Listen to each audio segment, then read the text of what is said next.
Të nderuar teleshikues, Asalamu Aleikum. Mirë se vini në ciklin ton të emisioneve Familja. Martin Luther Kingu ka pas një shprehje.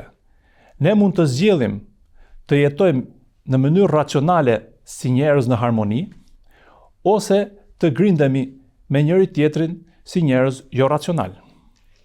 Sot do përpiqemi që marrëdhënien midis nusërimit dhe vjerrimit, pra në dritën e Islamit, ta kthejmë nga një raport të drejtash dhe detyrimesh në një raport emocional dhe njerëzor. Mysafiri ynë, si gjithmonë, do të na vinë në ndihmë për të arritur këtë qëllim. Prandaj, në emrin tuaj, unë falenderoj Hoxhën e nderuar Ahmet Kalaja, që si gjithmonë është i gatshëm të vinë në studio dhe të na sqarojë. Mirësëgjetëm, sot i nderoft. Hoxhë i nderuar, nusërimi, përgjegjësi, privilegj apo detyra e kështu me radhë. Pra, si është Islami? Nusërimi faktikisht është një periudhë kohore që e kalojnë, le të themi, nusët e reja që s'kthehet më. Ke parasysh, është një fjalë bides një si anekdotë që përdoret, asi kur t'isha dhe herë nuse. Ta dija, do të dija si të nusëroja. Pra, është një moment që duhet shijuar, pra jo shijuar vetëm, po duhet luajtur mirë si rol. Sepse është momenti ku mund të marrësh zemrat e të gjithëve dhe mund të bëhesh, domethënë, pjesë e rëndësishme e një familje që nuk rrin dot pa ty. Unë di raste, për shembull, që familjarët, domethënë, në momentin që nusja ikën, shkon tek shtëpia vet, tek familjet, nuk janë mirë, ju mungon diçka, e marrin telefon, domethënë, mall dhe dashuri. Pra, është një moment që mund të shfrytëzohet shumë bukur dhe shumë mirë për të mbushur zemrat, domethënë me dashuri, për të zënë një rol dhe një pozicion shumë të mirë në një familje të re faktikisht, po që kanë pranuar që dikush të vi të jetojë në gjirin e tyre. Për këtë arsye, domethënë, më shumë është një moment, si më thënë, plotësimi familjar, një moment që normalisht ofron diçka dhe merr shumë çka. Pra, nusja e mirë është ajo që ofron diçka normalisht, si nuse që vjen në shtëpi të re, domethënë familje të re, po edhe merr shumë çka. Pra, çdo gjë që është në atë familje, ajo është ortake në, si më thënë, dhe është pjesë e bordit, le të themi, pjesë e drejtimit e kështu me radhë. Pra, duhet parë në këtë kontekst dhe nuk duhet parë normalisht që ndoshta në kohët e vjetra apo disa tradita e kam pas lodhur nusen, faktikisht. Për shembull, le të themi, nusja duhet të rinte gjithmonë në këmbë, nusja të këmbët mikut. Po, ajo ka qenë, po domethënë, në disa vende, ndoshta vazhdon akoma në disa vende, nusja do të shtronte, nusja do të ngrinte, le të themi, gjithçka, do të bënte gjithçka, domethënë, ajo do të ishte, si më thënë, shërbëtorja e familjes. Mirë po, shëqyrë Zotit nuk janë më këto kohë, dhe nusja ka, le të themi, një pozicionin e saj brenda, le të themi, bordit familjar, domethënë, ajo ka, si më thënë, ato detyrat dhe detyrimet e veta, ashtu siç gëzon të drejtat dhe vlerat e saj. Pra, duhet parë më shumë si një pozicion plotësues dhe ortakërie në familje, më shumë se sa, do të thonë, një pozicion komod. Pra, le të themi, ka ajo futja në këtë familje, e ngarkon dha të, si më thënë, si antare e re e familjes me përgjegjësitë familjare. Normalisht, le të themi, ankesat nga nuset gjithmonë kanë qenë. Këto sprova dhe këto vështirësi, pra, që hasin, a janë, si themi, pjesë e shlyerjes gjunaheve, a shpërblehen për shembull femra për durimin që bën? Është normale që të ketë, pra, situata të tilla siç e trajtuam në emisionin tjetër, që nganjëherë nuset presin më shumë se sa ç'duhet. Si pasojë mbeten të zhgënjyera. Ajo mendon se tani do trajtohet siç e ka trajtuar mami deri dje, apo siç e ka trajtuar motra deri dje. Mirë po, nuk është, domethënë, njësoj situata. Ose, domethënë, është edhe puna e xhelozisë, le të themi, mes të dyjave për sa i përket raportit të tyre. Nganjëherë merr situata ters për shkak të fjalëve të njerëzve të huaj që mund të futen familje kështu me radhë. Faktikisht duhet parë kjo lloj situate si një seancë pastrimi. Edhe vjerra, po edhe nusjet, gjithsesi në fund fare, gabimet tona do i lajmë diku. Dhe le të themi prej stacioneve të pastrimit njeriut, është edhe këto këto le të themi zënkat, këto problemet që ne kalojmë në familje, faktikisht është një lloj pastrimi për ne, kështu që duhet parë edhe në këtë kontekst, pasi është një lloj sprove, dhe nusja me këtë sprovë që kalon, pra me vjerën, me kunatat apo me kunetet që mund të jetë familje e madhe, është një lloj pastrimi për të, një lloj vlerësimi për to ose ngritje gradësh. Pra nuk është patjetër kusht që të lagjunahet, mund të jetë edhe arsye që të lartësohet shumë tek Zoti. Bukur. Jam i bindur se shumë teleshikues nga pyetjet që ne bëm tani aktualisht pra durimi shpërblehet, direkt kanë bërë asociacionin logjik që shiko se këta po thojnë ul kokën. Pra, feja thot rrije në shtruar. Jo, absolutisht. Në krahun tjetër, ka të drejtë nusja të mbrohet të drejtat e veta kur tentojnë ndoshta dhe ta lëndojnë emocionalisht. Askush nuk e thot këtë, domethënë ne bile edhe në fillim fare thamë që ajo është pjesë ortake, është pjesë e bordit, le themi. Pra ka zërin e vet, ka drejtën e vet, ka drejtat e veta dhe i lejohet asaj të mbrojë veten e vet dhe të kërkojë të drejtat e saj. Mirë, po ajo që ne i mshojmë shumë është që ajo duhet nëpërmjet burrit të saj. A themi ne që burri është shtylla e shtëpisë. Ai është kolona mbajtëse e familjes. Kështu që ajo, le të themi, nëse në një moment caktuar ka te i kalim kompetencash nga ana e vjerit, nga ana e vjerës, nga ana e kunatit, nga ana e kunatës, ajo me njëherë ka ku të mbështetet dhe ku të mbrohet. Mbrojtësi i saj dhe avokati i saj dhe ai që ka detyrën të dalin mbrojtje gruas vet është bashkëshorti i burrit. Edhe këtu ne dalim një gabim shumë të madh që është heshtja e burrit. Heshtja e burrit në situata të tilla është miratim. Sepse ti nuk mund të heshtësh si bashkëshort ndaj padrejtisë që po i bëhet bashkëshortes tënde, sepse ti këtu po e kalon, po e miraton situatën. S'po e mban amanetin. Po e mban amanetin. Që e ke marrë Pa bashkëshorten. unë nuk jam që gruaja nusja të përplaset ajo vetë, sepse mund të precipitoj situata shumë keq pa pas një metodë pastaj për të ribashkuar apo për të qetësuar zemrat. Në momentin që hyn djali, pra dhëndër në këtë rast, pra ose çuni i shtëpisë, pra ai normalisht duhet që të jetë shumë i kujdesshëm, duhet t'i tregoj vendin gjithsecilit. Ne nuk themi që nusja zën vendin e nonës, po kjo nuk do të thotë që nona zë vendin e nusës. Kjo nuk do të thotë që nëna të jetë diktatore apo të jetë autoritare në familje, madje edhe mbi nusën. Mbi çunën e vet le të bësh çfarë det ajo. Le ta menaxhoj situatën me saj dhe djalit të saj si doj. Ndërsa në raport me nusën ai nuk ka asnjë lloj drejte që ta urdhroj, që ta ndaloj, përveç se tham, siç e tham herën e kaluar, kur shkelet në një normë fetare ta këshilloj. Kur ka ndonjë shpërdorim ekstrem, ta këshilloj. Dhe më mirë biles ti thot çunit, mos merret drejt për drejt nëse situata, le të themi, ka ftohje apo mund të percipitoj keq. Kështu që më e sakta në këtë lloj situatash është që nëse ka tejkalim kompetencash, nëse ka domethënë duhet djalja i cili duhet merret. Dhe gjithashtu e theksuam dhe herën e kaluar, nuk e lejohet djalit që të delegojë kompetencat e tij tek prindërit e tij. Apo të delegojë kompetencat e tij tek vllaja apo tek motra, të merren ata me nusën apo të merren ata me zotëri. Ti ke familjen tënde dhe ti je përgjegjësi, ti e ke marrë këtë barr përsipër dhe nuk bën që dikush tjetër të bëjë rolin tënd në urdhëresë, në ndalesë, në këshillim, në edukim, në etj. Kështu që domethënë duhet më i dhënë hakun kësaj pune dhe për dhënjes hakut kësaj pune është që nëse gruas pra nusës i shkelen të drejtat apo i hyhet në hak, patjetër duhet që burri i saj, pra bashkëshorti i saj, djali i shtëpisë, le të themi, duhet të ndërhyjë edhe duhet të japë hakun.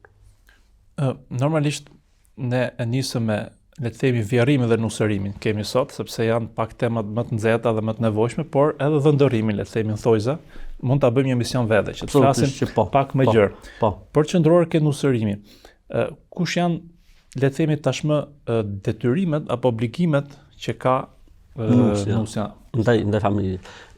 Kjo është një çështje që shqyrëzohet, është mrekullia e Islamit, që shumë gjëra i ka lënë në varësi të traditës dhe rrethit ku jetohet. Kjo është një prej normativave të tilla. Pra, nëse le të themi jemi në shoqëri që nusja në mentalitetin dhe në traditën ku jetohet, le të themi, ka këto detyra, duhet vazhdojë tradita. Pra ne nuk jemi për prishjen e traditës, përderisa tradita nuk bie ndesh me librin e Zotit. Pra nëse tradita për shembull do të ishte që nusja duhet ri me këmbë ngritur, do thoshim kjo traditë është në dëm edhe nuk zbatohet. Po këtu bëhet fjalë për disa tradita që dihen, domethënë që le të themi në thonjza, nusja bën diçka më shumë se sa bëjnë le të themi anëtarët e tjerë të familjes dhe domethënë kjo është brenda normave, sepse edhe Zoti e thot në Kur'an, nuk ngarkohet njeriu te mundësive. Tani ne nuk themi që gjithë flejnë gjumë, gjithë le të themi shohin televizore e bëjnë qejf kur i thon kështu, edhe nusja rropatet sa këtej sa andej e këta presin si agallar. Nuk ka sens kjo gjë, por ecet në traditën dhe në zakonin atë që jetohet normalisht. Pra ajo që është normale në rrethin dhe në shoqërinë ku jeton kjo familje, kështu duhet të vazhdojë edhe familja e re, kështu duhet nusëroj edhe kjo nusja e re. Edhe unë mendoj vllai Kelit se nuk është se ka ndaj le të themi ndonjë ngarkesë të madhe. Më mirë le të vazhdojmë me këtë traditë e ta ruajmë, sesa domethënë të bëhemi siç ndodh për shembull jashtë shtetit, siç ndodh në botën perëndimore, ku gjërat janë të ndara, ku as don me ditë se kush hyn dhe kush del, madje mund cilli një shokët e vet apo familjen e vet në shtëpi dhe se din as kush se kush po vjen dhe kush po hyn apo kush po del. Ne duhet ta ruajmë këtë model të bukur që kemi, modelin e familjes shqiptare, modelin tradicional të familjes, edhe pse ka le të themi pak le të themi anojmë tek familja patriarkale, le ta ruajmë këtë gjë se është e bukur, është e mrekullueshme. Nuk ka në botë kështu. Unë kam nuk kam jetuar, kam parë në Zvicër, në Gjermani, në Francë, kam parë kudo nuk ekziston kjo gjëja. Pra fëmia bëhet 18 vjeç, del nga shtëpia, domethënë se çfarë ndodh, po erdhi një herë në vit apo 2 herë në vit me pa prindin, kjo do ishte mrekullia më e madhe, më fjalë një ditëlindje ose një 7-8 mars ku e di unë, ose një Krishtlindje apo diçka. Domethënë nuk ka raporte. Ne nuk e duam këtë, nuk duam që familja shqiptare shkojë këtu. Më mirë le të ketë pak kështu rende, më të ketë të ruhet tradita se sa të ketë shpërbërje.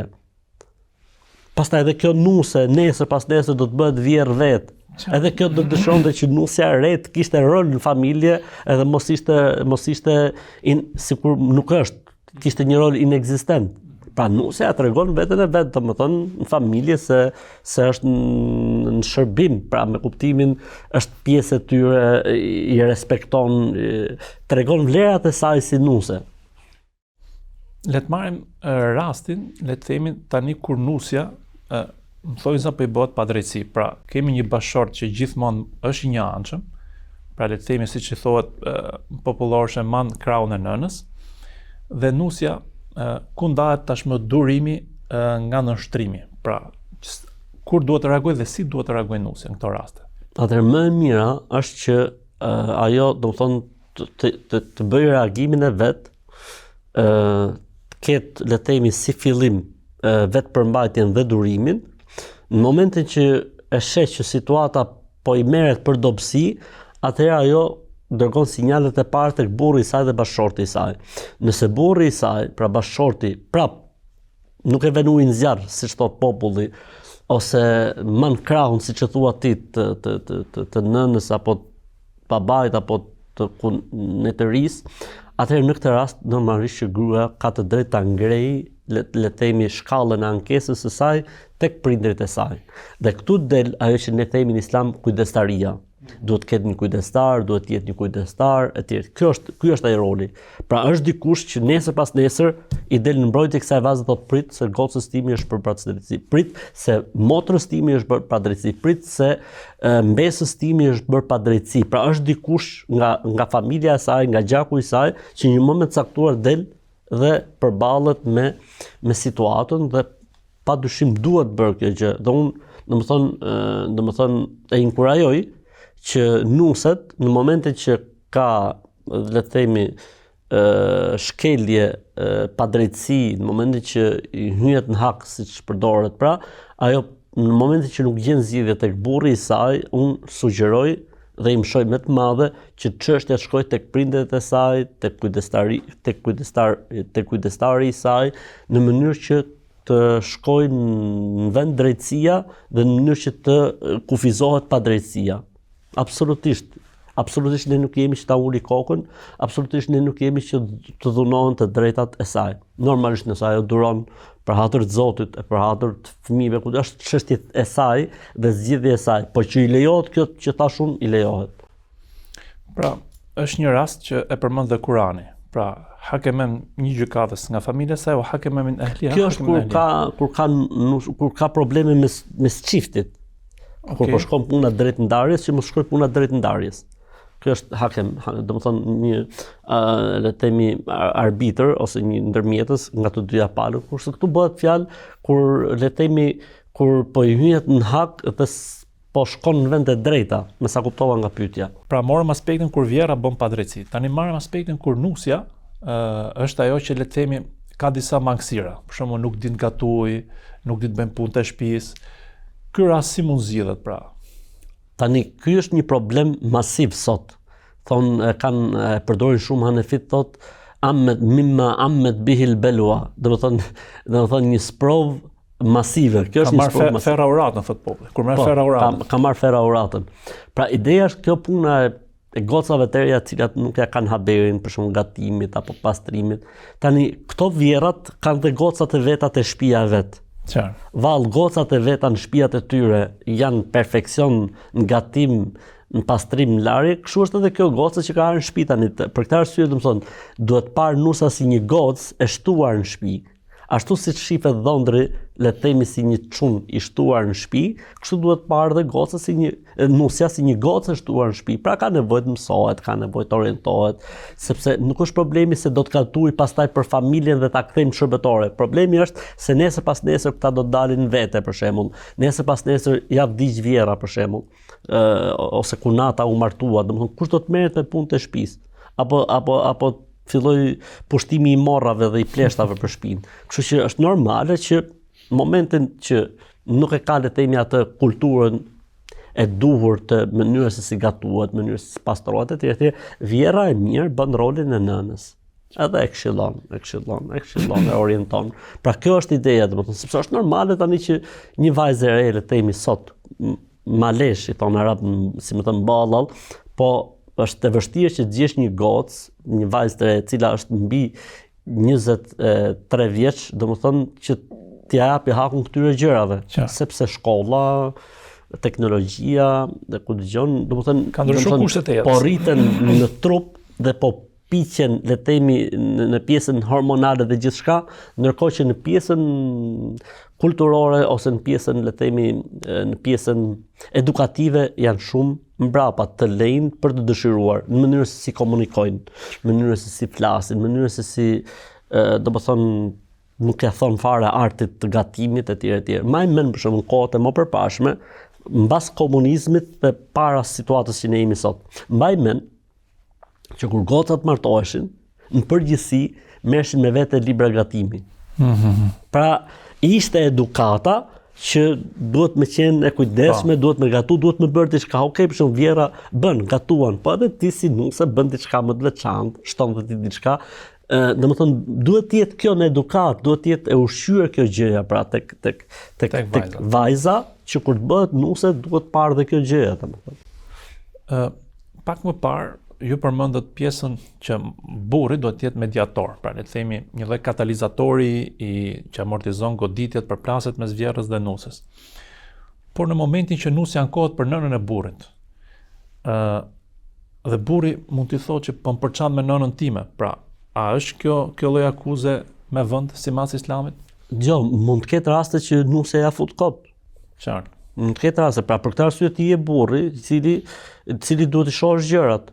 Ndoshta mund të jenë akuzat e nënës pa vend dhe po i hyhet në hak bashkëshortës, ndonjëherë mund të jenë akuzat e nusës të pa vendta, pra jo në vendin e duhur, dhe po i hyhet nënës në hak.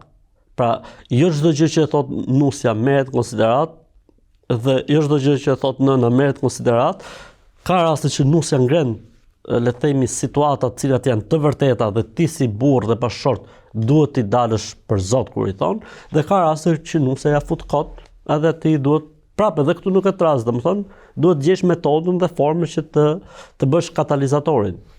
Pra, gjithsesi nusja duhet ta thot ankesën që ka për nën apo jo, pavarësisht se qëndron apo nuk qëndron. Po është si e ndjen. Nuk ka problem, sepse burri duhet të jetë ai i cili pastaj bën si më thën atë peshimin përfundimtar. Më mirë nusja të shprehet, ta thot atë që ka për brenda. Nëse situata precipiton, A ka drejt nusja t'i kërkoj burrit që të zgjedh me disa edhe nënës, ose le të themi jetesës, bashkëjetesës? Në asnjë mënyrë përveç se vërtetohet që i është bërë padrejtësi dhe i është hyrë në hak. Ndërsa për komoditet, jo, nuk lejohet, sepse kjo është tradita në cilën ne jetojmë. Qartë. Dhe është ajo që ne duhet ta ruajmë. Kështu që nuk i lejohet nusës të kërkojë të dalin vete përveç se vërtetohet që me të vërtetë asaj është hyrë në hak, i është bërë padrejtësi, ka të drejtë në këtë rast. Ama që ajo të kërkojë, apo siç ndodh në disa raste që e vën kusht që është në fillim që mos jetojë me prindit, kjo është e papranueshme. Përveç se nëse qëllon në i çun avdall, që është kapsoll nga mendja, atëherë është mohabet tjetër që i pranon këto kushte, është problemi i tij. Ama sheriatikisht, me fe asaj nuk lejohet të vendos kushte të tilla. As nëse raportet, le të themi, ose ai që quhet rëndom mos përputhje karakteriale, pra me vjerën kanë zënka, nuk shkojnë mirë, le të themi kunja, pra ka një ngarkesë emocionale dhe i pamundsohet jetesa, le të themi. A është ky argument? Ngarkesat emocionale mes vjerës dhe nusës janë moment shkarkimi. Në momentin që ja jep mundësinë, do të ketë, mos ja jep mundësinë. Unë gjithmonë e them edhe me shaka, mos ju përgjigj, qesh. Thuaj Allahu tash përbleft. O faleminderit. O do të shmenet krejt, ose do të qetësohet, do të thotë prit se është njësoj si kur ti flasësh murit i gjysore, bërtasësh me murin, dhe muri nuk përgjigjet. Çfarë do të bësh ti masi gjysore, do të thosh po i flas murit. Kështu duhet bëj edhe nusja rolin, nëse le të themi ka ngarkesa emocionale, shkëputu. Nuk është kusht patjetër fillosh nga mëngjesi deri në darkët shkëmbim zjarri. Ulet të armën, lë vjerën në gjuhën ajër. Për shembull. Pra, nuk është kjo arsye. Përveç se nëse me të vërtet shkon situata, për shembull, me sharje, me ofendime, me probleme që me të vërtet atëherë në këtë rast po. Pra nëse vjera shkon në atë lloj situate që e shan, e ofendon, e ignoron, e poshtron përpara njerëzve, atëherë në këtë rast kthehet tek ajo e para që i lejohet, sepse ajo ka ardhur si njeri, si më thon, fisnik, e nderuar, respektuar, do ka ardhur që të poshtrohet. Qartë. Në emër të martesës. Atëherë bëjmë një shkputje të shkurtër dhe rikthehemi sërish në studio.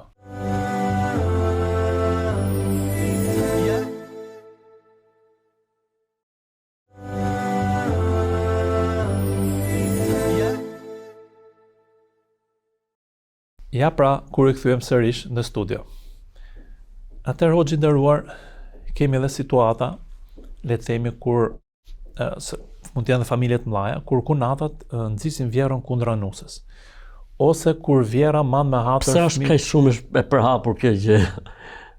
Si ka mundësi që është kaq shumë e përhapur kjo pjesa e kunatave? Kunata dhe vjerat janë dashni. Tema kanë kaq dashni për nusët, është për to habit. Po vazhdoj pyetjen në ballas që dhe ose vjera man me hatër fëmijët, le të themi, fëmijët e kunatave para fëmijëve të nusës, le të themi. Pra si këtë situatë si duhet sillet. Pra bëre dy në një, bëre dy pyetje në një pyetje. Pikërisht. Atë për sa i përket kësaj situate, ndodh ndonjëherë që edhe kunatat, le të themi, janë pjesë tani në Shqipëria londineze përdorim kunatën me dy kuptime. Përdorim kunata me kuptimin motrat e bashkëshortit dhe përdorim kunata me kuptimin nuset e vëllezërve të burrit. Qartë. Ti tani ke për qëllim motrat e burrit. Kryesisht aty ndodh, por edhe me nuset e tjera ndoshta. Nëse këto në përgjithësi e zgjidhin me njëra tjetrën vet. Qartë. E kanë luftën mes njëra tjetrës. Vjerat besoj kënaqen kur kunatat hajnë në njëra tjetrën. Ata kanë dhe politik. Vjera zgjut është ajo që i lën të hajnë me njëra tjetrën dhe vjera rrin si zonjë. Nëse kishte shaka. Për sa i përket ndodh, domethënë që nganjëherë le të themi motrat e burrit ndërhyjnë dhe ky është një gabim faktikisht dhe duhet që bashkëshorti i burrit ndërhyjnë situata të tilla dhe t'ju tregoj cakun, domethënë në momentin që e kupton një gjë të tillë duhet ndërhyj. Edhe ato duhet ta mendojnë, domethënë nusën e vllajt jo si një konkurrente për t'ju marrë vllajin, po si një plotësuese e vllajit të tyre dhe ajo në fund fare po sjell një jetë fëmijë nga vllai i tyre, pa duhet ta shohin si pjesë të familjes dhe jo si njëri i huaj që po na futet në shtëpi. Për sa i përket kësaj pjesës pastaj që nganjëherë duket sikur vjerat japin shumë përparësi fëmijëve të gocave. Kjo ndonjëherë mund të jetë e vërtetë, po ndonjëherë mund të bjerë në sy nga që ato vinë për shembull një herë në 3 muaj ose një herë në 6 muaj ose një herë në vit, edhe përkushtimi ndaj tyre duket sikur nuk është i njëjti përkushtim ndaj fëmijëve të çunit, po në fund fare ato vinë një herë në vit apo 2 herë në vit dhe normalisht që nëna do të jetë shumë e dhënë mbas tyre. Pra unë nuk mendoj domethënë se është diçka që është trend, sesa është mall më shumë që përkthehet edhe në të mira materiale kur i thon.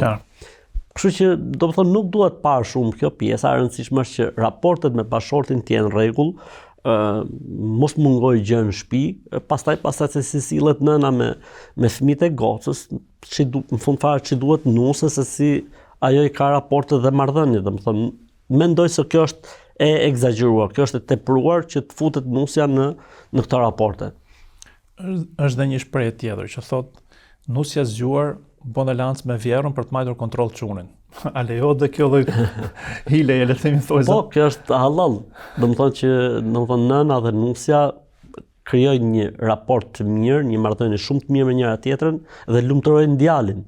E bëjnë atë më të lirë, e bëjnë atë më të qetë, e bëjnë atë më produktiv në jetën e tij jashtë familjes, sepse unë si burr, si bashkëshort, si djalë i familjes, në momentin që kam një qetësi dhe një rati dhe një siguri për atë që është mbas shpinës time, që është familja ime, unë e kam shumë më të lehtë për të përballë me çdo sfidë të jetës. Dhe në momentin që unë kam hallë dhe siklete gjatë gjithë ditës, punët, angazhimet e tjera, dhe e di që në shtëpi më pret edhe një luftë tjetër, që është lufta mes nusës edhe mamit tim, edhe nënës time, normalisht që kjo bën jetën shumë të vështirë dhe njeriu do të ulë produktivitetin e tij, domethënë në jetë edhe në familje. Pra as jetës dhe shoqërisë dhe punës nuk do të ketë fuqinë dhe energjitë e duhura për t'ia dhënë hakun, po edhe në familje nuk do, nga që do të harxoj dhe energji këtej, edhe këtu nuk do të ketë ndoshta nuk do të jetë i aftë për t'i dhënë që secilit hakun. Dhe me që jemi edhe në fund të emisionit, cila është këshilla juaj, le të themi që nuset të jetë një figurë përbashkuese, pra ta amortizoj hallet familje, të ketë harmoni, frym fetare kështu me radhë? Mirësia nuk ka si mirësia. Thot një proverb arabe, ahsin ila nasit tasta'bid qulubahum. Bëj mirësi ndaj njerëzve se do t'u arrëmbesh zemrat dhe nuk ka gjë si mund t'i robëroj njerëzit si mirësia ndaj tyre. Pra gjithse cili duhet pozicionohet në krahun e mirësisë, në krahun e të bërit mirë, në krahun e të qenit i miri. Sado i keq të jetë para tjetër, sado e keqe të jetë para tjetër, në momentin që unë bëj të mirin, nuk ka ku të shkoj. Do të përmirësohet dhe do të rregullohet, për ta mbyllur me histori kineze. Thuhet që inshallah nuk është si malli kinez, do të jetë. Jo, është histori kineze e lashtë, edhe ka shumë domethënie brenda, pra është tip fabule. Thuhet që kishte pas raporte, domethënë një nuse ishte xheloze me vjerrën e saj, edhe ja kishte prur siç thot popullin majt hundës. Dhe merr vesh që në një vend ishte një mjek nga këto mjekët e famshëm që kishte ilaç për çdo gjë. I thot, për çfarë ke ardhur? Thot, dua thot një ilaç thot që ta heq qafet vjerrën time, thot sepse ma ka prur ku nuk ban më. I thot ai do të marrësh këtë helmin. Do ta përdorësh thot ditën e parë, po që mos bjerin sy thot kjo gjë, kjo do ta japi efektin thot për një vit. Ti tani je obliguar thot që gjatë këtij viti të bësh sjelljen më të mirë ndaj saj, që të ketë ilaç efekt. Që të ketë jo, që kur të ndroj jetë vjera mos kuptohet se i ka ardhur keqja prej teje. Okej, thot kjo e merr atë helmin dhe ja hedh vjerës ditën e parë në ushqim. Dhe mas kësaj dite një vit rresht kjo me vjerën, mirë po ke pati që vjera filloi të reflektoj. Filloi vjera të bëhe e mirë, o bia ime, o goca ime, u harrua gjithë e vjetra. Pa mbush viti, shkon tek mjeku dhe i thot të lutem, me jep antihelmin, sepse thot janë rregulluar raportet mes meje dhe vjerës. Thot si ka mundësi, thot ai, se unë e kam dhënë. Jo, thot ajo, bëj çmos të lutem. I thot ai gjë, thot, nuk ishte helm, po ishte thjesht një preparat mjekësor, po thjesht unë desha të tregoj ty që nuk është puna kështu që të zgjidhet, po me mirësi zgjidhet gjëja. Kështu që nuk ishte mall kinez. Shumë e zgjuar. Pra le të themi helmi i vërtet është ajo që injektohen dozat që injekton shejtani, pra që njerëz dëshovet për çam, dhe ky është helmi që duhet të heqim dhe jo të heqim qafën njëri tjetrin. Thonë za kjo është shumë e bukur. Ju falenderoj hoxhë nderuar që ishit me ne. Bëhet një trajtim jo vetëm fetar, por le të themi një esencë e praktikës jetësore dhe me njerëzit. Gjithashtu, falenderoj teleshikuesit për vëmendjen që na kushtuan. Edhe tema radhës është shumë interesante. Qëndroni me ne. Asalamu alaikum.